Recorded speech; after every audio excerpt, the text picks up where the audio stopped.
வார்த்தை என்ன என்றால், உன் முகம் முறியும் என்று ஆண்டவர் இன்னைக்கு ஒரு வார்த்தையை கொடுக்கிறார். சொல்லுங்க, உன் முகம் முறியும் என்று ஆண்டவர் இன்னைக்கு ஒரு வார்த்தையை கொடுக்கிறார். ஸ்தோத்திரம். கண்களை மேல வைத்துங்க, கண்களை மூடுங்க. இந்த வார்த்தை உனக்கு தான். இந்த வார்த்தை உனக்கு தான். உன் மேல இருக்கிற முகம் முறிய போகிறது. உன் மேல இருக்கிற உன்னை அமைத்துக் கொண்டிருக்கிற முகம் முறிய போகிறது என்று ஆண்டவர் இன்னைக்கு மூடு கூட பேசுகிறார். உண்மையாகவே ஒரு பெரிய விடுதலையை வரப்போற நாட்களிலே நீ காண போகிறாய். ஒரு பெரிய விடுதலையை வரப்போற நாள்ல நீ பெற்றுக்கொள்ள போகிறாய். இதுவரைக்கும் உன்னை சுமந்து கொண்டிருக்கிற பாரம், இதுவரைக்கும் உன்னை அமைத்துக் கொண்டிருக்கிற பாரம், இதுவரைக்கும் உன் மேல இருக்கிற அந்த பாரம் இனி வர நாட்களிலே அவைகளிலிருந்து ஒரு பெரிய விடுதலை நீ உணரப் போகிறாய். உன் முகம் முறியும். எல்லாரும் சொல்லுங்க பாப்போம். எல்லாரும் சத்தமா சொல்லுங்க. எல்லாரும் சொல்லுங்க. ஹல்லேலூயா. உன் முகம் முறியும். முகம் என்றால் என்ன? கவனிமா, சீக்கிரம் முடியலாம். முகம் என்றால் என்ன? முகம் என்பது மாடுகளுக்கு கழுத்து மேல வைப்பாங்க, அதான் முகம். மாட்டு வண்டி ஓடுறதுக்கு, ஏறு விடுறதுக்கு அதை கழுத்து மேல என்ன வைப்பாங்க? மரம், பெரிய மரம், பெரிய தடிமனான ஒரு மரத்தை மாட்டு கழுத்து மேல வைப்பான். ஸ்தோத்திரம். இந்த முகம் மிருகத்தின் மேலும் அடிமைகளின் மேலும் வைக்கப்படும் முகம். இன்றைக்கு சாத்தான் உன்னை ஒரு அடிமையை போலவும் ஒரு மிருகத்தை போல உன்னை மாற்றிக் கொண்டிருக்கிறான். அந்த முகம் ஆண்டவர் இன்றைக்கு முறியும் என்று வாக்கு கூறுகிறார். நீ அடிமை அல்ல, நீ ஒரு மிருகம் அல்ல. ஏதோ சுமந்து போயிட்டு இருக்கிற, ஏதோ சுமந்து போய் கொண்டிருக்கிறேன் என்று வாழ்வதற்கு நீ ஒரு அடிமை அல்ல, நீ ஒரு மிருகமோ அல்ல. ஆண்டவர் பேசுகிறார், உன் முகம் முறியும். ஸ்தோத்திரம். பாருங்க,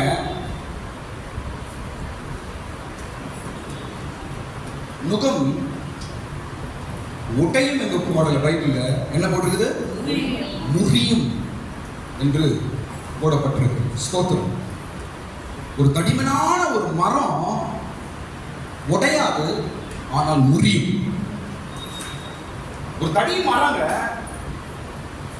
அது சீக்கிரத்தில் உடையாது, ஆனா என்ன ஆகாது? என்ன ஆகாது? முறியும். உன் பிரச்சனை உனக்கு ஒரு பெருசா தெரியலாம், உன் பாரம் ஒரு பெருசா தெரியலாம், உன் சூழ்நிலை ஒரு பெரிய முகத்தை போல உனக்கு தெரியலாம். இது எங்க மாறப்போகுது? இதுல இருந்து நான் எங்க வெளியே வர போறேன்? இது எப்படி மாறப்போகுது? இதெல்லாம் சாத்தியமா என்று நீ உனக்குள்ளே நினைத்துக் கொண்டிருக்கிறாய். ஒருவேளை அது உடைக்கப்படாத நுகமாய் நீ நினைக்கலாம். பைபிள் சொல்லுது, அது உடையவில்லை என்றாலும் அது முறியும் என்று ஆண்டவர் சொல்லுகிறார். அது முறியும். ஸ்தோத்திரம். ஆமென். பாருங்க, ஒரு தடியா ஒரு கட்டை இருக்குது, அதை உடனே உடைக்க முடியாது. அது மேல ஒரு பெரிய இன்னொரு பெரிய ஒரு வெயிட் அது மேல வரும்போது அந்த மரம் என்ன ஆகும்? இப்படியே முறியும். அதுதான் உன் வாழ்க்கையில் நடக்க போகுது. ஆமென். ஸ்தோத்திரம். அதை முறிக்கக்கூடிய பரிசுத்த ஆவியான ஒரு பெரிய தேவ பலனாய் உன் மேல் இறங்குவார்.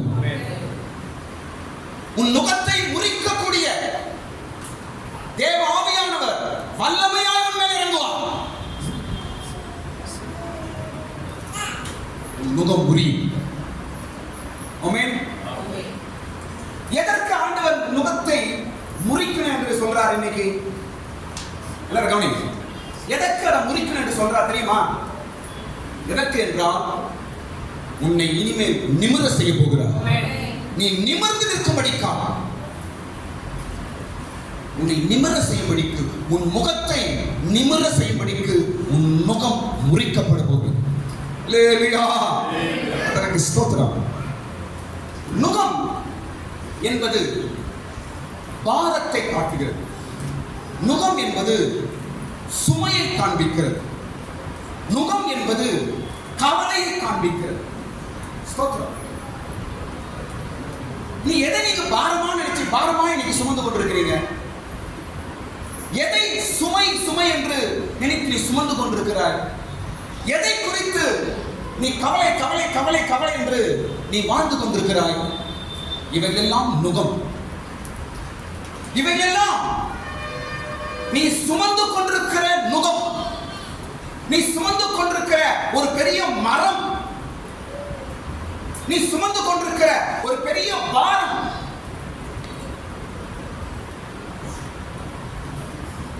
முறிய போகுது. ஆமென். ஒரு 3 விஷயம் சொல்றேன், கவனிங்க. 3 விஷயம் சொல்றேன், கவனிங்க. நம்மால் சுமக்க முடியாமல் ஒரு பாரம் உன் மேல இருக்கிறது என்றால் அது தேவசித்தமே கிடையாது. மறுபடி சொல்றேன், கவனிங்க. உங்களால் சுமக்க முடியாத ஒரு பாரம், உங்களால் சுமக்க முடியாத ஒரு வேதனை உங்க மேல இருக்குது என்றால் அது தேவசித்தமே கிடையாது.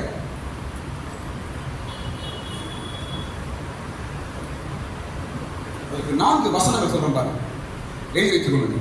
4 வசனம் சொல்றேங்க. முதலாவது மத்தேயு சுவிசேஷம் 11ஆம் அதிகாரம் 30ஆம் வசனம். மத்தேயு சுவிசேஷம் 11ஆம் அதிகாரம் 30ஆம் வசனம். எடுத்து சீக்கிரம் வருஷம் நல்லா இருக்கும். மத்தேயு சுவிசேஷம், என் நுகம் மெதுவாயும் என் சுமை லகுவாயும் இருக்கிறது என்றார். ஆமென். முதல் காரியம், இயேசு உன்னால சுமக்க முடியாத ஒரு பாரத்தை கொடுக்கிறவர் அல்ல. குடும்ப கவலையோ, பிள்ளைகள் கவலையோ, இல்ல பண பிரச்சனையோ, இல்ல எதுவா இருந்தாலும் உங்களால சுமக்க முடியாமல் உன் சக்திக்கு மிஞ்சி சந்தோஷமே இல்லாம, சமாதானமே இல்லாம, எப்போதும் வேதனை வேதனை என்று நீ ஒரு பாரத்தோடு வாழ்கிறாய் என்றால் இன்றைக்கு ஆண்டவருடைய வார்த்தை சொல்லுகிறார், இது தேவ சித்தமே கிடையாது.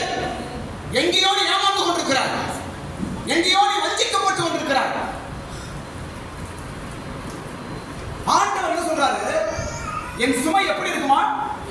மெதுவாயும் லகுவாயும் என் சுமை லகுவாயும் இருக்கிறது. என் சுமை, என் நுகம் மெதுவாயும் என் நுகம் மெதுவாயும் என் சுமை லகுவாயும் இருக்கிறது. ஸ்தோத்திரம். பாருங்க, இப்ப கிறிஸ்தவ வாழ்க்கை ஒவ்வொரு நாளும் நீங்க வாழ்ந்தீங்கன்னா அது உங்களுக்கு பாரமாய் தெரியக்கூடாது, லகுவாய் இருக்க வேண்டும். அதுதான் தேவ சித்தம்.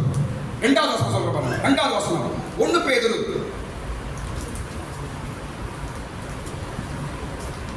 பேதுரு 5ஆம் அதிகாரம் 7ஆம் வசனம். 1 பேதுரு 5ஆம் அதிகாரம் 7ஆம் வசனம். அங்க என்ன படிக்கிறது? உன் கவலைகளை அவர் மீது, சீக்கிரம் படிங்க. அவர் உங்களை விசாரிக்கிறபடியினால் உங்கள் கவலைகள் எல்லாம் அவர் மேல் வைத்து விடுங்கள். உங்க கவலைகள் எல்லாம் அவர் மேல் வைத்து விடுங்கள். அப்படின்னா அர்த்தம் என்ன? நீ பாரமா இருக்காத என்று அர்த்தம். நீ பாரமாய் வாழாத, நீ ஒரு சுமையை கொண்டு வாழாத, நீ ஒரு வேதனையோடு வாழாத என்றுதான் அர்த்தம். எப்படிங்க இருக்கிறீங்க? சிஸ்டர் எப்படி இருக்கிறீங்க? ஏதோ இருக்கிறோம் சொல்லவே கூடாது. கிறிஸ்தவர், நீ எங்கேயோ ஏமாந்து கொண்டிருக்கிறீர்கள், எங்கேயோ நீ வழி தவறி போய் கொண்டிருக்கிறார். உன் கவலைகளை அவர் மீது வைத்து விடுங்கள். அப்படி என்றால் இயேசு பாரத்தை கொடுக்கிறவர் அல்ல, இயேசு உன் மேல் நுகத்தை வைக்கிறவர் அல்ல. என் கிறிஸ்தவ வாழ்க்கை உன் மேல நுகத்தையும் பாரத்தையும் கவலையையும் சுமையையும் வைக்கிற வாழ்க்கை கிடையாது. இன்றைக்கு நீ எப்படி வாழ்ந்து கொண்டிருக்கிறார்? இன்றைக்கு நாம் எப்படி வாழ்ந்து கொண்டிருக்கிறோம்? ஸ்தோத்திரம்.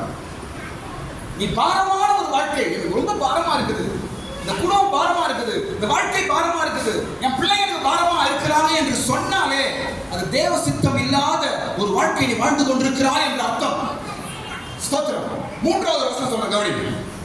3வது வசனம் மத்தேயு சுவிசேஷம் 11ஆம் அதிகாரம் 28ஆம் வசனம் படிக்கும் பொழுது, மத்தேயு சுவிசேஷம் 11ஆம் அதிகாரம் 28ஆம் வசனம் படிக்கும் பொழுது இயேசு என்ன சொல்கிறார்? வருத்தப்பட்டு பாரம் சுமக்கிறவர்களே, நீங்கள் எல்லாரும்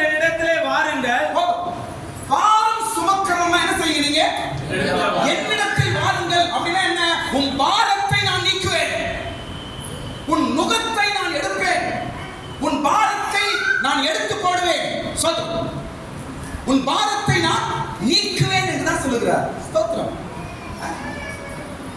பாரத்தோடு நீ வாழ்கிறாய் என்றால் அது தேவ சித்தம் இல்லை என்று இன்றைக்கு நாம் புரிந்து கொள். ஸ்தோத்திரம். பைபிள் ஒரு வசனம் இருக்கு, கவனிங்க. நம்முடைய சக்திக்கு மிஞ்சி நம்மை தேவன் சோதிக்க மாட்டார். சக்திக்கு மிஞ்சி உனக்கு பாரத்தை கொடுக்க மாட்டார். சக்திக்கு மிஞ்சி உனக்கு கவலையை கொடுக்க மாட்டார். அப்படி சக்திக்கு மிஞ்சி நீ உணர்வாய் என்றால் இது எங்கேயோ மிஸ்டேக் நடக்குது, என் வழி சரியில்லை, என்னுடைய பாதை சரியில்லை, நான் எங்கேயோ ஏமாற்றப்படுகிறேன் என்று இன்றைக்கு நீ உணர்வாய். ஆவியானவர் பேசுகிறார். இன்னொரு வசனம் சொல்ற கவனிங்க. யாத்ராகமம் 6ஆம் அதிகாரம் 6ஆம் வசனம். யாத்ராகமம் 6ஆம் அதிகாரம் 6ஆம் வசனத்துல அங்க ஆண்டவர் சொல்லுகிறார். பாருங்க, ஆண்டவர் என்ன சொல்றார் என்றால், ஆதலால் இஸ்ரவேல் புத்திரரை நோக்கி, நானே கர்த்தர், உங்கள் மேல் எகிப்தினர் சுமத்தின சுமைகளை நீக்கி நான் உங்களை விடுவித்து உங்களை அவர்கள் அடிமை ஜனத்திற்கும் நீங்களாக்கி ஓங்கிய கையினாலும் மகா தண்டனைகளினாலும் உங்களை மீட்டு இந்த ஆண்டவர் சொல்லுவார் என்றால், உங்களுடைய சுமையிலிருந்து உங்களுடைய நுகத்திலிருந்து நான் என்ன செய்கிறவன்? நான் நீக்குகிறவர், விடுவிக்கிறவர். ஆமா, கவனிங்க. எத்தனை பேர் சொல்றீங்க என் பிள்ளைங்க எனக்கு பாரமாகிறதுன்னு சொல்றீங்க? எங்க பிள்ளைங்க எனக்கு பாரமாகிறாங்க, இந்த குடும்பம் எனக்கு பாரமா இருக்குது, என் பொண்டாட்டி எனக்கு பாரமா இருக்குது, என் புருஷன் எனக்கு பாரமா இருக்கிறாரு என்று நீ சொல்லுவாய் என்றால் அது ஆண்டவருடைய பிள்ளை சொல்ற வார்த்தை கிடையாது, அது தேவசனமே கிடையாது சொல்ற வார்த்தை. சாத்தான் உன்னை ஏமாற்றி கொண்டிருக்கிறான், நீ எங்கேயோ ஏமாந்து கொண்டிருக்கிறார். ஆண்டவர் கொடுக்கிற பிள்ளைங்க எப்படி பாரமா மாறும்? ஆண்டவர் கொடுத்திருக்கிற கணவன் எப்படி உனக்கு பாரமாய் மாறும்? ஆண்டவர் கொடுத்திருக்கிற குடும்பம் உனக்கு எப்படி பாரமாய் மாறும்? இது தேவன் கொடுத்தது என்று நீ விசுவாசிப்பாய் என்றால் அது பாரமாகவோ நுகமாகவோ கவலையாகவோ இருக்காது. கையை தட்டு. இயேசுவின் நாமத்தினால இது ஆண்டவர் எனக்கு கொடுத்தது, என் தேவன் எனக்கு கொடுத்த வாழ்க்கை, என் தேவன் எனக்கு கொடுத்த குடும்பம், என் தேவன் எனக்கு கொடுத்த பிள்ளை என்று நீ உணர்வாய் என்றால் இதனால் உனக்கு பாரமே இருக்காது, பாரம் இருக்கக்கூடாது. ஸ்தோத்திரம். சக்திக்கு மீறி எனக்கு பாரம் பாரம் என்று சொல்லுவாய் என்றால் அது தேவ சித்தம் இல்லை என்று இன்றைக்கு நாம் அறிந்து கொள்ளுகிறோம். கர்த்தருக்கு ஸ்தோத்திரம். இரண்டாவது ஒரு விஷயம் சொல்ற கவனிங்க. என்ன சொல்றாங்க பைபிள்ல? ஏசாயா 10ஆம் அதிகாரம் 27ஆம் வசனம் தான் இன்னைக்கு நாம் படிக்க போற வசனம். ஏசாயா 10ஆம் அதிகாரம் 27. நீ சுமக்கிற அந்த நுகம், நீ சுமக்கிற நுகம், நீ சுமக்கிற பாரம் அவனுடையது என்று பைபிள்ல போட்டிருக்கு. படிங்க. அண்ணாலே உன் தோளில் நின்று அவன் சுமையும், அவன் சுமை உன் கழுத்தில் நின்று அவன் நுகமும் நீக்கப்படும். போதும். அவன் சுமை அவன் நுகம். எல்லாரும் சொல்லுங்க. அவன் சுமை அவன் நுகம். மறுபடி சொல்லுங்க. அவன் சுமை அவன் நுகம். யாரு? சத்துரு. யாரு? சத்துரு. சுமை உங்க கடவுளுக்கு கிடையாது. நுகம் நீ சுமக்கிற கடவுளுக்கு கிடையாது. யார் தான் அவன்? யார் அவன்? சாத்தான். அவன் யார்? அவன் சத்துரு. அவன் சுமையை நீ சுமந்துட்டு ஆண்டவர் எனக்கு வச்சுட்டாரு, ஆண்டவர் எனக்கு வச்சுட்டாருன்னு சொல்லி கொண்டிருக்கிறார். அவன் சுமை அவன் நுகம். ஸ்தோத்திரம். நீங்க பாரம் பாரம் என்று சொல்லிக் கொண்டிருக்கிறீங்க, அதை கடவுள் கொடுத்ததல்ல. சாத்தான நீ சுமையை நீ மேல சுமந்துட்டு சத்துருனை ஏமாற்றுவன் என்று அறியாமல் உன்னை நீ வஞ்சித்துக் கொண்டிருக்கிறாய். இன்றைக்கு ஒரே வார்த்தை, எல்லாம் கவனிங்க, ஒரே வார்த்தை. இயேசு கிறிஸ்துவின் நாமத்தினால் இதுவரைக்கும் அமைத்துக் கொண்டிருக்கிற நுகம் இன்றைக்கு முறிக்கப்படுவதா?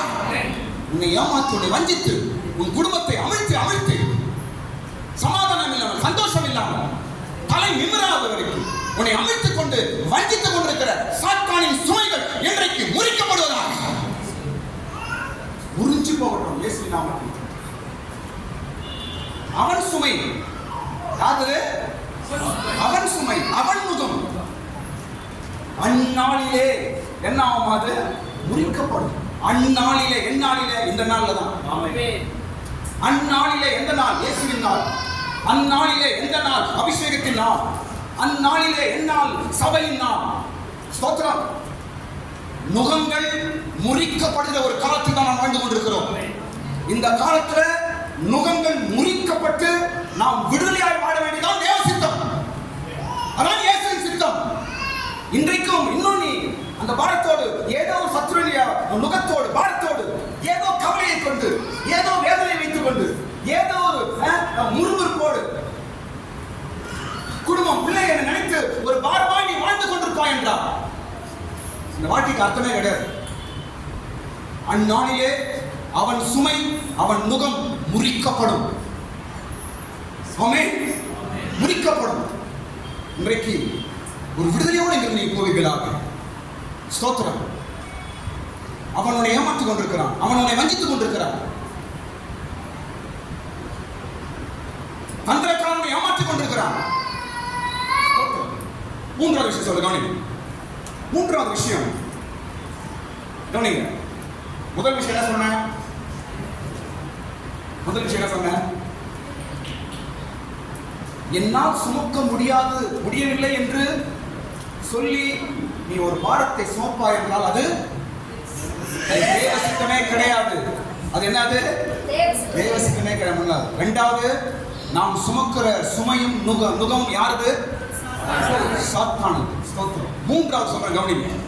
மூன்றாவது, நம்முடைய பாரமும் நம்முடைய நுகமும் நம்முடைய உயர்வை தடுக்கும். மணி சொல்ற கவனிங்க. நம்முடைய பாரமும் நம்முடைய நுகமும் நம்முடைய உயர்வை என்ன செய்யாது? தடுக்கும். நீ பாரம் சுமை கவலை என்று சொல்லிக்கொண்டே வாழ்வாய் என்றால் உன் வாழ்க்கையில் நீ மேல போக முடியாது, நீ உயர போகவே முடியாது. ஏன் சாத்தான் நுகத்தை, பாரத்தையும் கவலையை கொண்டு வைக்கிறான் தெரியுமா?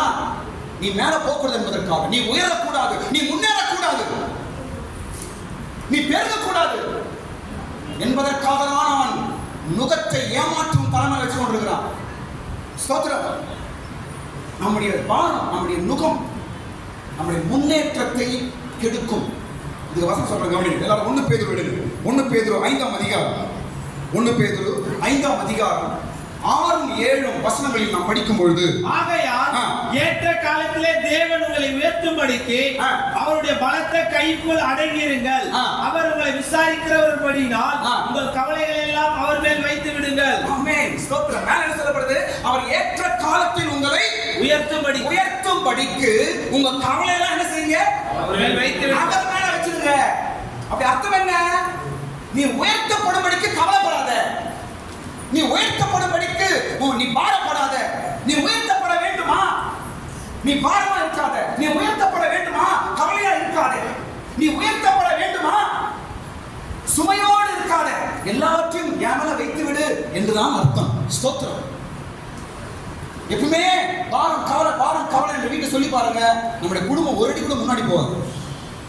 எப்பவுமே இது பாரம், அது பாரம், அந்த பிரச்சனை, அந்த பிரச்சனை என்று பிரச்சனை குறித்தே நீ பேசிக் கொண்டிருப்பாய் என்றால் உன் குடும்பம் முன்னேறுவது கடினமாய் மாறும். ஸ்தோத்திரம். நீ ஆண்டு சொல்ற ஒரே வார்த்தை, உன் நுகம் நான் முறிக்க போகிறேன். உன் நுகம் முறிக்கப்படுவதாக. குடும்பத்தின் வளர்ச்சியை கெடுக்கிற நுகம், உன்னை ஏமாற்றிக் கொண்டிருக்கிற நுகம், உன்னுடைய முன்னேற்றத்தை கெடுத்துக் கொண்டிருக்கிற நுகம், உன் ஆசீர்வாதத்தை தடைப்படுத்திக் கொண்டிருக்கிற நுகம்,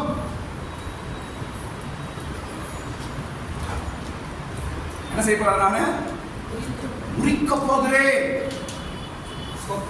மேல வைக்கலாம், ஸ்தோத்திரம் பண்ணுங்க. ஆமென்.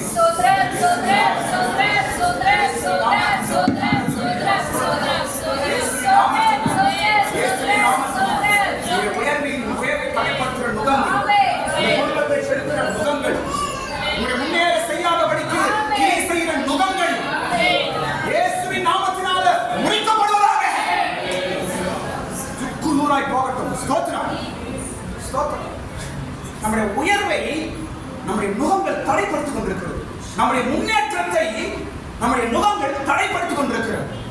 நம்முடைய ஆசீர்வாதத்தை நாம் பெற்றுக்கொள்ளாதபடிக்கு நம்முடைய நுகம், நம்முடைய பாரம், நம்முடைய சுமை, நம்முடைய கவலைகள் இதெல்லாம் அப்படியே தடுத்து நிக்குதுங்க.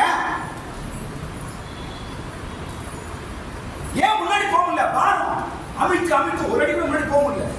ஸ்தோத்திரம். என்ன பாராது? இயேசு கொடுத்த பாரம். இயேசு பாரம் கொடுக்க மாட்டார், பாரத்தை எடுக்கிறார். இயேசு உனக்கு பாரத்தை சுமந்து வேடிக்கை பார்க்கிறவர் அல்ல. உன் பாரத்தை அவர் மீது வைத்துவிட்டு உன் சந்தோஷத்தை பார்க்கிறவர். நீ கவலையோடு இருப்பது தேவ சித்தம் அல்ல. ஸ்தோத்திரம். இயேசு சொல்றார், என்னுடைய நுகம் மெதுவா இருக்கும். என் நுகம் எப்படி இருக்காது? பாரமா இருக்காது. என் நுகம் தேலிக்கையா இருக்கும், ரொம்ப லேசா இருக்கும். என்ன சொல்ற பாருங்க, உங்க குடும்பம் உங்களுக்கு லேசா இருக்கணும், உன் பிள்ளைகள் லேசா இருக்கணும், உன் வீடு லேசா இருக்கணும், உன் வாழ்க்கைகள் லேசா இருக்கணும். பெரிய பாரமாய் நினைச்சு நீ அதை வாழ்ந்து கொண்டிருக்கிறாய் என்றால் அவன் நுகத்தை நீ சுமந்து கொண்டிருக்கிறாய். அவன் பாரத்தை சுமையை நீ சுமந்து கொண்டிருக்கிறாய். உன்னை கெடுத்துக் கொண்டிருக்கிறான் அவன். ஸ்தோத்திரம். இனி வர நாட்களில் இந்த வார்த்தையை நீங்க சொல்லணும், என் மேல இருக்கிற நுகம் முறிக்கப்படுவதாக, என் வாழ்க்கையை தடுத்துக் கொண்டிருக்கிற நுகம் முறிக்கப்படுவதாக, என் பிள்ளைகளின் எதிர்காலத்தை தடுக்கிற நுகம் முறிக்கப்படுவதாக, என் குடும்பத்தின் முன்னேற்றத்தை தடுக்கிற நுகம் முறிக்கப்படுவதாக. வார்த்தைகளை நீங்கள் இந்த நாட்களில் சொல்லுங்க. ஸ்தோத்திரம். பாரம் என்ற வார்த்தை வாயில வரக்கூடாது, கவலை என்ற வார்த்தையை வாயில வரக்கூடாது, சுமை என்ற வார்த்தையை வாயில வரக்கூடாது. பாடா படனே சொல்லாத, வேதனை படனே சொல்லாத, எனக்கு ரொம்ப கஷ்டமாக தாங்க முடியல சொல்லாத. இவ்விதமான பாரமான வார்த்தை தான் உன் குடும்பத்தை முன்னேறாமல் செய்து கொண்டிருக்கிறது. ஏற்ற காலத்தில் உன்னை உயர்த்த போகிறார் ஆண்டவர். ஏற்ற காலத்தில் உன்னை உயர்த்த போகிறார். உயர்வு நிச்சயம். உனக்கு உன் குடும்பத்திற்கு உயர்வு நிச்சயம். தேவன் வச்சிருக்கிறார். ஸ்தோத்திரம். நீங்கள் அற்புதங்களாகவும் அதிசயங்களாகவும் ஆட போறீங்க. கையை தட்டி நீங்களும் அதிசயங்களாகவும் அற்புதங்களாகவும் ஆட போகிறீர்கள். ஆண்டவருடைய வார்த்தை முகங்கள் இன்றோடு முடிக்கப்படும். இன்றோடு கூட இந்த இடத்திலே உன் பாவம் முகங்கள் முடிக்கப்படுவதாக. வெளியே போகும்போது நீங்கள் தலை நிமிர்ந்து போக வேண்டும்.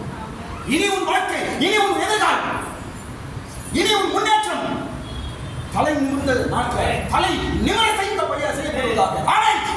ஹல்லேலூயா. சரி, இப்போ ஆண்டவர் முறிக்க போகிற ஒரு 4 நுகங்கள் நான் சொல்ல போறேன். கவனிங்க. ஆண்டவர் முறிக்க போகிற ஒரு 4 நுகம். ஸ்தோத்திரம். இந்த வாழ்க்கை நடக்க போகுது. ஆமென். ஆமென். அப்புறம் ஆமென் சொல்லுங்க. ஆமென். சொல்லுங்க. ஆமென். ஸ்தோத்திரம். இந்த வாழ்க்கையில் தேவன் முறிக்க போகிற 4 நுகம் அநேகம் இருக்கிறது. ஒரு நாள் சொல்றேன். ஸ்தோத்திரம். ஏசாயா 58ஆம் அதிகாரம் 6ஆம் வசனத்தை நாம் படிக்கிறோம். ஏசாயா 58ஆம் அதிகாரம் 6ஆம் வசனத்துல இதை நாம் படிக்கிறோம். ஸ்தோத்திரம். அக்கிரமத்தின் கட்டுகளை அவிழ்க்கிறதோ போதும். ஸ்தோத்திரம். கவனிங்க. முதல் நுகம் அக்கிரமத்தின் கட்டை அவிழ்க்க போகிறது. அக்கிரமத்தின் கட்டுகளை. ஸ்தோத்திரம். இது என்ன அர்த்தம்? என்ன அர்த்தம்? என்ன அர்த்தம் என்றால் நம்முடைய பழைய காரியங்களை நாம் அப்பப்போ நினைவுபடுத்துவது இந்த அக்கிரமத்தின் கட்டை. நீ அப்படி இருந்து, நீ அப்படி இருந்த, நீ இப்படி இருந்த என்று பழைய காரியங்கள், பழைய சுபாவங்கள், இல்லை என்றால் நாம் விட்ட காரியங்கள், சில பழைய சுபாவங்களை சாத்தான் நமக்கு நினைவூட்டி நம்ம மேல ஒரு நுகத்தை வைக்க பார்க்கிறான். ஸ்தோத்திரம். அக்கிரமத்தின் கட்டை ஆண்டவர் இன்றைக்கு அவிழ்க்கிறார். ஆமென். ஆமென். ஸ்தோத்திரம். மனசுலாம் ஞாபகப்படுத்துது. நீ அப்படி இருந்த, நீ இப்படி இருந்த, நீ அப்படி வாழ்ந்த, நீ இப்படி செய்த என்று பல அக்கிரமங்களை ஒரு கட்டாயம் கட்டி வைக்கிறான். ஸ்தோத்திரம். இன்றைக்கு இயேசுவின் நாமத்தினால அந்த நுகங்கள் பரிசுத்த ஆவியினால முறிக்கப்படுவதாக. ஆமென். இரண்டாவது காரியம் பாருங்க. இரண்டாவது காரியம் என்ன படிங்க? அடுத்த லைன் படிங்க. நுகத்தடியின் பிடியல்களை நெகிழ்கிறதோ, நுகத்தடியின் பிணையல்களை நெகிழ்கிறதும். பிணையல் இரண்டாவது பாருங்க. பிணையல் என்றால் சிக்கல். சொல்லுங்க. சிக்கல். பிணையல் என்றால் சிக்கல். ஸ்தோத்திரம். சில சிக்கல் உன் வாழ்க்கையில ஒரு நுகத்தை போல அவன் அமைத்துக் கொண்டிருக்கிறது. ஆண்டவர் சொல்லுகிறார், அந்த சிக்கல் எல்லாம் அழுது போறோம். 4 வார்த்தை எனக்கு என்று சொல்லு. பிணையல்களை அவர் என்ன செய்ய போறார்? அழுக்க போறார். பிணையல் என்றால் பல சிக்கல். அந்த சிக்கல், இந்த சிக்கல், பல வருஷமா இருக்கிற சிக்கல், குடும்பத்துல, பிள்ளைகள் வாழ்க்கையில, அந்த விஷயம், இந்த விஷயம், சில சிக்கல்களிலே நீ அமைக்கப்பட்டு தவித்துக் கொண்டிருக்கிறார். ஸ்தோத்திரம். இன்னைக்கு ஆண்டவர் பேசுகிறார், உன்னுடைய சிக்கல்கள் அழிக்கப்படுவதாக. அது ஒரு நுகத்தை போல உன்னை அமைத்துக் கொண்டிருக்கிறது. இயேசுவின் நாமத்தினால ஆண்டவரை முடிப்பாராக. மூன்றாவது காரியம், மூன்றாவது சிக்கல் என்ன என்றால் நெருக்கங்கள். அப்படின்னா நெருக்கங்கள், நெருக்கப்பட்டிருக்கிறவர்களை விடுதலையாக்குகிறது. நெருக்கம் என்ற ஒரு நுகம், நெருக்கப்படுகிறோம். ஸ்தோத்திரம். மனுஷன் மூலமாய், பிசாசின் சோதனை மூலமாய், பல காரியம் மூலமாய் நெருக்கப்பட்டு கொண்டிருக்கிறாயா? ஸ்தோத்திரம். இது ஒரு பாரமாய், இது ஒரு நுகமாய் உன்னை அமைத்துக் கொண்டிருக்கிறது. ஆண்டவர் வாக்கு கொடுக்கிறார், உன் நெருக்கத்தின் நுகம் முறிக்கப்படுகிறதா? எந்த விஷயத்தில் நெருக்கப்பட்டு கொண்டிருக்கிறாய்? நாலா பக்கத்தில் நான் நெருக்கப்படுகிறேன், நாலா பக்கத்துல நான் அப்படி அமிழ்த்தப்படுகிறேன், மூச்சு விட முடியல, என் சூழ்நிலை அப்படி இருக்குது, நான் நெருக்கப்பட்டு கொண்டிருக்கிறேன் என்று கலங்கி கொண்டிருக்கிறாயா? நீ பரிசுத்த ஆவியானவர் பேசுகிறார், உன் நுகம் முறிக்கப்படும். உன்னை நெருக்கிக் கொண்டிருக்கிற நுகம் முறிக்கப்படும். எந்தெந்த சூழ்நிலையினாலே நீ நெருக்கப்பட்டுக் கொண்டிருக்கிறாய்? மனுஷன் மூலமாக, சூழ்நிலை மூலமாக, எதனால் நெருக்கப்பட்டுக் கொண்டிருக்கிறாய்? அவைகள் முறிக்கப்படும். நான்காவது காரியம், நான்காவது நுகத்தடிகள் என்ன ஆகும்? அது நுகத்தடிகளை உடைத்து போடுகிறது. உடைக்கப்படும். நுகத்தடி நம்மை அமைத்துக் கொண்டிருக்கிற பாருங்கள், இவையெல்லாம் என்ன செய்யப்படுமா? உடைக்கப்படும். 4 விதமான நுகங்கள் முறியும் என்று ஆண்டவர் பேசுகிறார். அக்கிரமத்தின் கட்டு முறியும், சிக்கல்கள் அவிழ்க்கப்படும், நெருக்கப்படுகிற காரியங்கள் முறிக்கப்படும், நுகத்தடிகள் உடைக்கப்படும் என்று ஆண்டவர் பேசுகிறார். ஸ்தோத்திரம். நுகம் முறிக்கப்படும். ஸ்தோத்திரம். அல்லேலூயா. அடுத்தது ஒரு 2 விஷயம் சொல்லி நான் முடிக்க போறேன். ஒரு 2 விஷயம் கவனிங்க. ஸ்தோத்திரம். ஏசாயா 10ஆம் அதிகாரம், ஏசாயா 10ஆம் அதிகாரம் 27ஆம் வசனம் படிச்சோம். அந்த வசனம் படிங்க. அந்நாளிலே உன் தோளில் நின்று அவன் சுமையும், உன் கழுத்தில் நின்று அவன் நுகமும் நீக்கப்படும். அபிஷேகத்தினாலே நுகம் முறிந்து போ. அவன் நுகம், அவன் சுமையும் முறிக்கப்படும் என்று 27ஆம் வசனத்துல சொல்லப்படுது. கவனி. இப்போ இந்த இடத்துல தேவன் 2 சம்பவங்களை அந்த காட்டி சொல்றார். இது போல செய்ய போறேன் அப்படின்னு சொல்றார். 2 சம்பவங்களை அந்த இடத்துல ஆண்டவர் காட்டி, இது போல உன் நுகங்கள் நான் முறிக்க போகிறேன் என்று 2 சம்பவங்களை நம்ம காட்டுறார். ஸ்தோத்திரம். அந்த 2 சம்பவம் பார்த்தாவே அது அசாத்தியமா இருக்குது. நமக்கு அசாத்தியமா இருக்குது, ஆனால் தேவன் அதை செய்தார். ஸ்தோத்திரம். இந்த காலையில் ஆண்டவர் பேசுகிறார், எதை நீ அசாத்தியம், இது முடியாது, இந்த பாரம் நான் கடைசி வரைக்கும் சுமந்துதான் ஆகணும், இது கடைசி வரைக்கும் எனக்கு இருந்துதான் ஆகும், இது எப்படி தப்பிக்க போறேன் என்று நினைத்துக் கொண்டிருக்கிறார். ஸ்தோத்திரம். உனக்கு அசாத்தியம், தேவனுக்கு சாத்தியம். ஹல்லேலூயா. இப்ப மேலவசனம் படிங்க. 2 சம்பவங்களை நான் சொல்றேன். மேலவசனம் படிங்க. ஒரே கண்மலை அண்டையிலே மீதியானர் வெட்டுண்டது போல, ஒரே கண்மலையிலே மீதியானியர்கள் வெட்டுண்டது போல ஒரு சம்பவம் சொல்றார். அடுத்தது செங்கடல் மேல் தேவனுடைய கோல் நீட்டப்பட்டது போல அப்படின்னு சொல்றாரு. அது படிங்க. எகிப்திலே தமது கோலை கடலின் மேலே ஓங்கினது போல். 2 சம்பவங்கள் இங்க சொல்லப்படுது. ஸ்தோத்திரம்.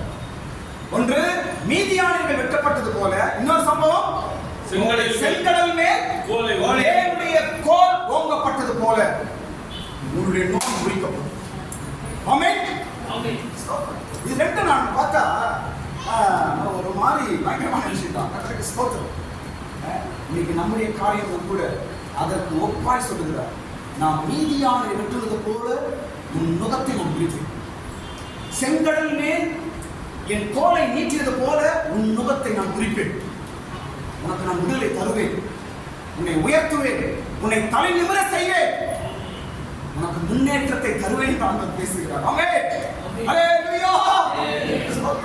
முதல் காரியம் மீதியானியர்கள் வெட்டுண்டது போல என்று நியாயாதிபதிகள் 7ஆம் அதிகாரத்தில் நாம் படிக்கிறோம். சுருக்கமாக சொல்லி முடிச்சிடும். மீதியானியர்கள் வெட்டுண்டது போல என்று நியாயாதிபதிகள் 7ஆம் அதிகாரத்தில் நாங்க நாம் படிக்கிறோம். கர்த்தருக்கு ஸ்தோத்திரம். ஸ்தோத்திரம். கிதியோன் மீதியானியர்களை அழிக்கிறார். இதான் நியாயாதிபதிகள் 7ஆம் அதிகாரத்தில் சொல்லப்படுது. மீதியானியர்கள் வெட்டுண்டது போல அங்க ஏசாயா சொல்லப்பட்டது. இங்க அந்த சம்பவத்தை நாம் படிக்கிறோம். கர்த்தருக்கு ஸ்தோத்திரம். நான் சுருக்கமாக 4 நிமிஷம் சொல்ல முடிகிறேன். முதலாவது கவனிங்க. மீதியானியர்கள் என்றால் நம்மை கெடுக்கிறவர்கள். சொல்லுங்க, கெடுக்கிறவர்கள். மீதியானியர்கள் யார்? கெடுக்கிறவர்கள். சத்தமா சொல்லுங்க சிஸ்டர், சொல்லுங்க. கெடுக்கிறவர்கள். மீதியானியர்கள் யார்? கெடுக்கிறவர்கள். சத்தமா சொல்லுங்க. கெடுக்கிறவர்கள். நான் சொல்றது மீதியானியர்கள் யார்? கெடுக்கிறவர்கள். நம்மை கெடுக்கிறவர்கள். மீதியானியர்கள் வேலை என்ன தெரியுமா? இஸ்ரவேலர்கள் விவசாயம் பண்ணி வச்சுட்டு போனா அதை என்ன பண்ணுவாங்க? எல்லாத்தையும் கெடுத்து எல்லாம் நல்லா தோண்டி எல்லாத்தையும் பிச்சு புட்டி புடி போட்டு போயிடுவாங்க. கிதியோன் காலத்தில் அவர்கள் தான் மீதியானியர்கள். இஸ்ரவேலின் விவசாயத்தை கெடுக்கிறவர்கள், இஸ்ரவேலின் கஷ்டத்தை கெடுக்கிறவர்கள், இஸ்ரவேலின் பிரயாசத்தை கெடுக்கிறவர்கள், இஸ்ரவேலின் கஷ்டத்தை கெடுக்கிறவர்கள். அவர்களை கிதியோன் வெட்டி வீழ்த்தினார். பாருங்க, இன்றைக்கு உங்களுக்கு விரோதமாய் பல கெடுதல் செய்யப்படுகிறது. கெடுக்கிறவர்கள் இருக்கிறார்கள். கர்த்தருக்கு ஸ்தோத்திரம். அவர்கள் எல்லாரும் அழித்து ஆண்டவர் உங்களை உயர்த்த போகும் காலம் வெகு சீக்கிரத்தில் இருக்கிறது. இப்போ 4 விஷயங்கள். முதலாவது என்னன்னு பார்த்தா, எதற்கு நான் இதை அசாத்தியமான காரியம் என்று சொன்னேன்? இது ரொம்ப முடியாத ஒரு விஷயம். இது மீதியானிய சொல்றேன்னா, இவர்கள் ஒரு சேனையா இருக்கிறார்கள். மீதியானிகள் படிங்க. நியாயாதிபதிகள் 7ஆம் அதிகாரம் 12ஆம் வசனம். நியாயாதிபதிகள் 7ஆம் அதிகாரம் 12ஆம் வசனம் படிக்கும்போது இவர்கள் எப்படி இருக்கிறாங்கன்னா, வெட்டுக்கிளியை போல சேனை. இவங்களை எப்படி அடிக்கிறது? மீதியானரும் அமிலேக்கரும் சகல கிழக்கத்து புத்திரரும் வெட்டுக்கிளிகளை போல திரளாய் பள்ளத்தாக்கிலே படுத்து கிடந்தார்கள். ஸ்தோத்திரம். இவர்களை எப்படி அடிக்கிறது? வெட்டுக்கிளியை போல இருக்கிறாங்க, சேனையா இருக்கிறார்கள். எப்படி அடிக்கிறது? ஆனால் தேவன் அதை செய்தார். முடியாத காரியம் நினைக்கிறோம். பாரம், இது பயங்கரமான முகம், நான் சுமந்திருக்கிறேன், எப்படி எனக்கு விடல என்று நாம் கலங்குகிறோம். ஆனால் தேவனால் கூடாத காரியம் ஒன்றுமில்லை. தேவன் செய்வார். அப்படிப்பட்ட பெரிய சேனை வெட்டுக்கிளியை போல இருக்கிற மீதியானியர்களை தேவன் வெட்டி வீழ்த்தினார். உனக்கு விரோதமாக கூட கிறிஸ்தவர்களை ஆண்டவர் அப்படி செய்வார், வெற்றி தருவார். உன் முகம் குறிக்கப்படும். ஸ்தோத்திரம். 3 வழிகளிலே இது குறிக்கப்பட்டது. 3 வழிகளிலே இவர்கள் அழிக்கப்பட்டு கிதியோனுக்கு வெற்றி கிடைத்தது. 3 வழிகள். நம்பர் 1, முதலாவது அவருடைய சொப்பனம் நிறைவேறிச்சு. அவங்க ஒரு சொப்பனம் பார்க்கிறார் ஒரு ஆளு, அது அப்படியே நடக்குது.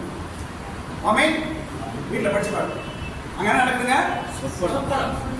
மீதியானில ஒரு ஆளு, ஜனங்க மத்தியில ஒரு ஆள் என்ன பார்க்கறாரு? சொப்பனத்தை கண்டு. சொப்பனத்தை பார்க்க என்ன சொப்பனம்? பெரிய அப்பம் உருண்டு வர மாதிரி சொப்பனம் பார்க்கிறாரு. என்ன ஆச்சது? என்ன ஆச்சது? இதே போலதான் உங்க வாழ்க்கையிலும் என்னுடைய வாழ்க்கையிலும் ஆண்டவர் செய்ய போகிறோம். முகம் எப்படி முடிய போகிறது? எப்படி ஆண்டவர் உயர்த்த போகிறார்? ஸ்தோத்திரம். நாம் இதுவரைக்கும் பார்த்த சொப்பனங்கள், தேவன் கொடுத்த தரிசனங்கள் எல்லாம் நிறைவேற போகிறது.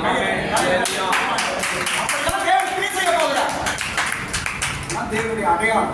ஹல்லேலூயா. ஸ்தோத்திரம். அவர்கள் பார்த்த சொப்பனம் நிறைவேறிச்சு. ஸ்தோத்திரம். இப்படி கனவு கண்டேன், இப்படி ஒரு தரிசனம் பார்த்தேன், இப்படி ஒரு சொப்பனம் பார்த்தேன், ரொம்ப நல்லா இருந்துச்சு. ஆனா இது என்ன நடக்க போகுது என்று நாம் பல வழிகளை நாம் யோசிச்சிருக்கோமா?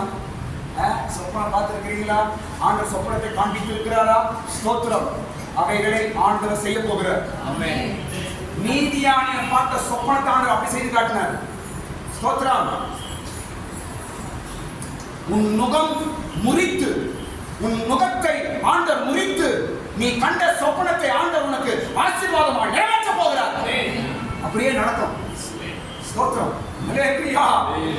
நான் சில நல்ல சொப்பனங்கள் பார்க்கும்போது நமக்கு ஒரே ஆசை, இது அப்படியே நடந்தா நல்லா இருக்குமே, இது அப்படியே நடந்தா நல்லா இருக்குமே. ஹல்லேலூயா. நான் வரதுக்கு முன்னாடி ஒரு 2-3 மாசம் சொப்பனம் பார்த்தேன். அப்ப அங்கதான் நான் சனிக்கிழமை இருந்தாங்க. 2-3 மாசத்துக்கு முன்னாடி சொப்பனம் பார்த்தேன். சொப்பனம் என்ன சொப்பனம்னா, யாரும் என்ன தூக்கி பெரிய கிணத்துல போட்டுருக்காங்க. கிணறா பெரிய தண்ணி ஏதோ பள்ளத்தாக்கு மாதிரி யாரும் தூக்கி போடுறாங்கப்பா. என்ன அப்படியே உள்ள போயிடாது, அப்படியே உள்ள போற பயம் பக்கு அடிக்குது. எங்க போறேன் உள்ள போற மாதிரி இது. அடுத்த செகண்ட் மேல வந்து அப்படியே மேல வந்துடுறேன். பார்த்தா அந்த ஊரே வித்தியாசமா இருக்கு, ரொம்ப நல்லா இருக்கு. அதுதான் இந்த இடம். அண்ணன் தூக்கி அடிச்ச நாட்டு அங்கிருந்து தூக்கி போட்டாரு. சோத்திரம். இந்த கணத்துல இந்த பள்ளத்தாக்குல தூக்கி போட்டுருக்குற ஸ்தோத்திரம். கொஞ்ச நாள் கீழே போற மாதிரி தான் தெரியும், உங்களுக்கு தெரியும், எனக்கு தெரியும். ஆனா சீக்கிரத்து நாள் உயர்ந்து போகும். சீக்கிரத்துக்கு மேல வரப்போம். கையை தட்டுங்க, கையை தட்டுங்க.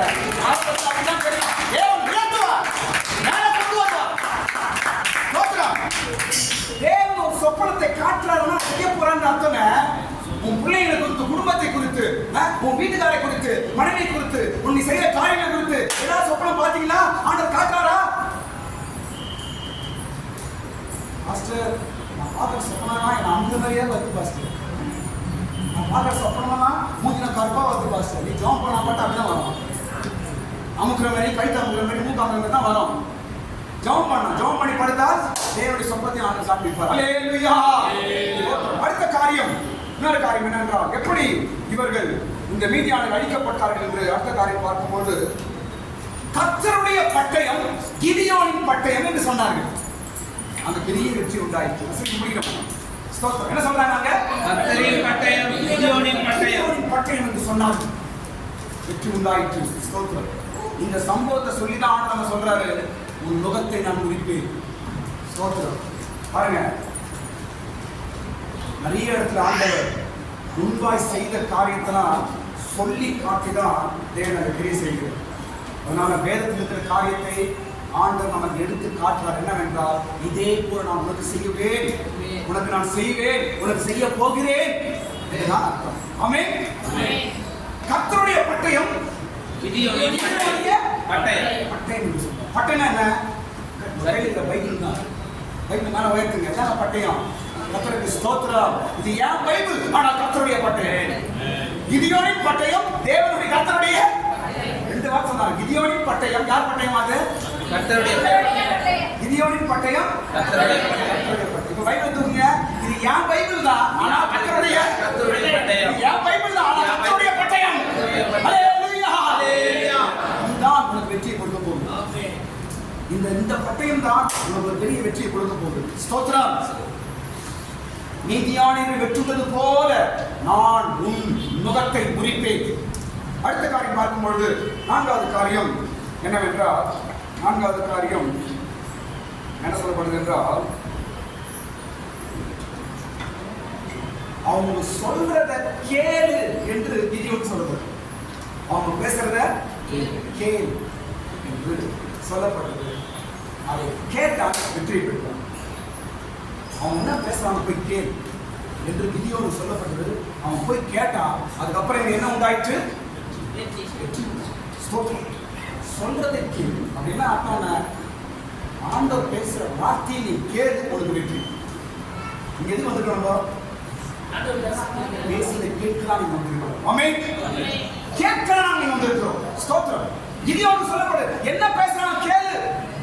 இன்னைக்கு ஆண்டவர் உன்னை கொண்டு கூட்டு வந்துடுறார். எது என்னன்னு அங்க என்ன பேசுறாங்க கேளு, அங்க என்ன சொல்றாங்க கேளு என்று சொல்லிதான் நீங்க கூட்டு வந்திருக்கிறார், இங்க உட்கார வச்சிருக்கிறார். ஆமென்.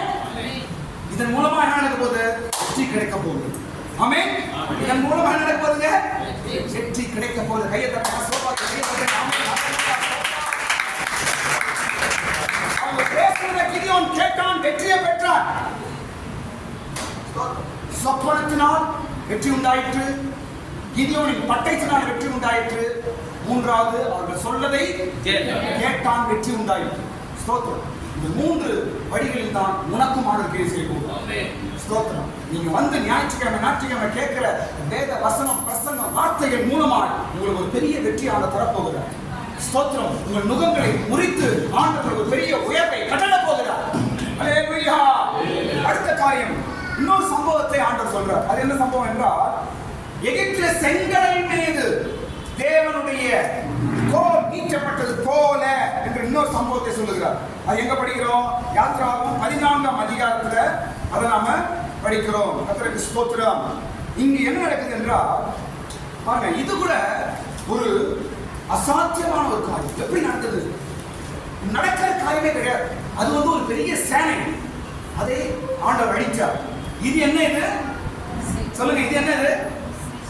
அது சேனை. இது என்னங்க? கடல். இது என்ன?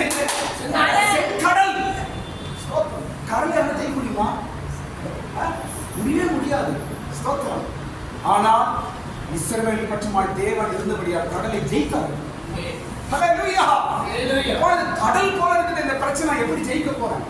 கடல் போல இருக்குது இந்த சூழ்நிலை, எப்படி ஜெயிக்க போறேன்? நாம் நினைக்கிறோம். கர்த்தருக்கு ஸ்தோத்திரம். முகங்களை முறித்து ஆண்டவர் வெற்றி தரப்போகிறார். ஹல்லேலூயா. ரெண்டு காரியம் நடக்குது. ஒன்று, இவர்களுக்கு வழி திறக்கப்பட்டது. இரண்டாவது, இவருடைய சத்துருக்கள் அழிக்கப்பட்டார். ஆமென். எத்தனை காரியம் நடக்குதுங்க? முதலாவது காரியம் சொல்லுங்க, வழி திறக்கப்பட்டது. இரண்டாவது, சத்துருக்கள் அழிக்கப்பட்டது. அதே போலதான் உன்னுடைய முகத்தை ஆண்டவர் முறித்து உனக்கு ஒரு புதிய வழியை திறக்க போறார். உன் மேல அமைத்துக் கொண்டிருக்கிற அந்த முகம், அந்த பாரம், அந்த கவலை ஆண்டவர் இன்றோடு கூட அடித்து தூக்கி போட்டு உனக்கு ஒரு வழியை திறக்க போறார். ஸ்தோத்திரம். இதுவரைக்கும் அமைச்சு கொண்ட பாரம் முகம், இதுவரைக்கும் அமிழ்ந்து தலை குனிஞ்சி ஒரு மிருகத்தை போல, ஒரு அடிமை போல வாழ்ந்தது போதும். ஆண்டவர் உனக்கு வழியை திறக்க போகிறார். செங்கடல் மத்தியிலே வழியை திறந்த தேவன் உனக்கு ஒரு வழியை திறக்க போகிறார். ஆமென். முகங்கள் முடிக்கப்பட்டு ஒரு வழி திறக்கப்படாதா? இந்த வேதனையிலிருந்து ஒரு வழி திறக்கப்படாதா? இந்த சூழ்நிலையிலிருந்து ஒரு வழி திறக்கப்படாதா? இந்த கஷ்டத்திலிருந்து எனக்கு ஒரு வழி காட்டப்படாதா என்று கேட்டுக்கொண்டிருக்கிற தேவ பிள்ளையே, செங்கடல் மீது தேவனுடைய கோலை நீச்சது போல உனக்கும் நீச்சுவார். ஆமென். நீச்சுவார். அடுத்த காரியம், அவருடைய சத்துருக்கள் பின்னாடியே வர சத்துரு. இவங்க வேற என்ன? இஸ்ரவேல் பின்னாடியே வந்து பிடிக்கணும். இவர்கள் என்ன செய்யப்பட்டார்கள்? பின்னாடி ஒரு கூட்டம் சுத்து. நீ என்ன பண்ற, ஏது பண்ற, எங்க உட்கார, எங்க நடக்கிற, எங்க போற வர பின்னாடியே. எப்படி மோசை பின்னாடி பார்வன் சுத்தி இருந்தாலும் அவங்க பின்னாடியே. ஸ்தோத்திரம். அவங்க எல்லாம் இயேசு கிறிஸ்து நாமத்தில் வருகிற நாட்டில் அழிக்கப்பட்டு ஆமென் சொல்லுகிறார். ஆமென். ஆமென். நான் நிற்க கூடாது, நான் நல்லா இருக்க கூடாது. பின்னாடியே துரத்தி வருகிற சில கூட்டங்கள் குடும்பத்தை முன்னேறாத படிக்கும், பிள்ளைகளை முன்னேறாத படிக்கும், ஒரு வாழ்க்கையில முன்னேறாத படிக்கும், பின்னாடியே வருகிற சத்துருக்கள் எல்லாம் ஆண்டவர் இனி வரப்போகிற நாட்களில் அந்த ஆவிகளை எல்லாம் அழித்து போடுவார். கடைசியா ஒரே வார்த்தை சொல்ல முடியும். இது எப்படி நடந்தது? எப்படி வழி திறக்கப்பட்டது? எப்படி சத்துருக்கள் அழிக்கப்பட்டார்கள்? எப்படி என்றால், சமுத்திரத்தின் மீது மோசே கோலை நீட்டினார். 16ஆம் வசனம், யாத்திராகமம் 14:14. என்ன பண்றாங்க? சமுத்திரத்தின் மீது மோசே என்ன பண்றாங்க? கோலை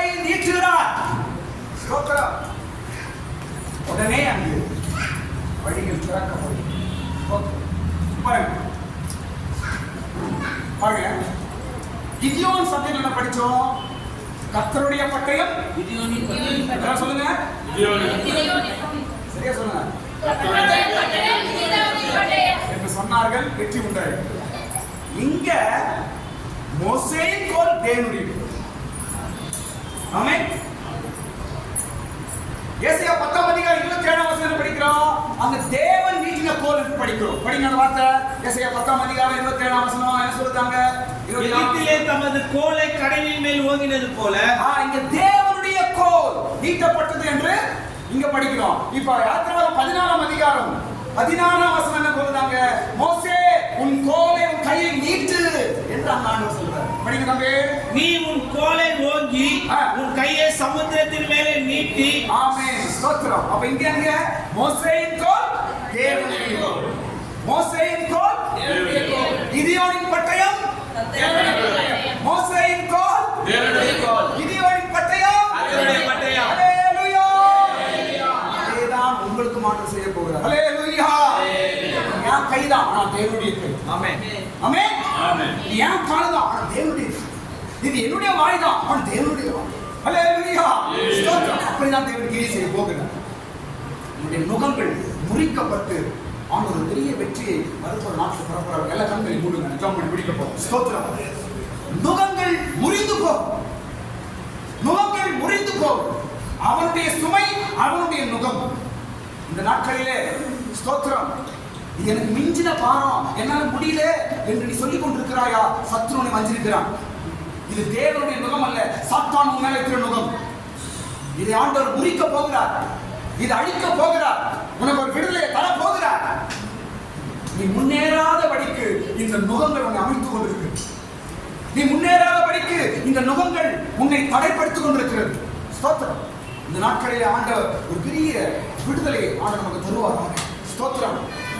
எதை குறித்தும் ஒரு பாரம், நமக்கு மிஞ்சின பாரமாகவோ நம்மை அமிழ்த்துற பாரமாகவோ எதுவுமே நமக்கு இருக்கக்கூடாதுங்க. குடும்பமா இருக்கட்டும், குடும்ப வாழ்க்கையா இருக்கட்டும், எதுவுமே உன் பலனுக்கு மிஞ்சி, உன் பலத்துக்கு மிஞ்சி உன்னை அமிழ்த்துற காரியமாய் எதுவுமே உனக்கு இருக்கக்கூடாது. ஸ்தோத்திரம். அவைகளை ஆண்டவர் முறித்து ஒரு பெரிய வெற்றியை தருவார். இல்ல கடமை மேல உழைத்து ஜோம் பண்றோம். ஸ்தோத்திரம் ஆண்டவர். ஸ்தோத்திரம் ஆண்டவர். ஸ்தோத்திரம் ஆண்டவர். ஸ்தோத்திரம். எல்லா கண்கள் மூடுங்க. ஸ்தோத்திரம் ஆண்டவர். ஸ்தோத்திரம் ஆண்டவர். ஸ்தோத்திரம் ஆண்டவர். ஸ்தோத்திரம் ஆண்டவர். ஹalleluya. ஸ்தோத்திரம். ஸ்தோத்திரம் ஆண்டவர். ஆமென்.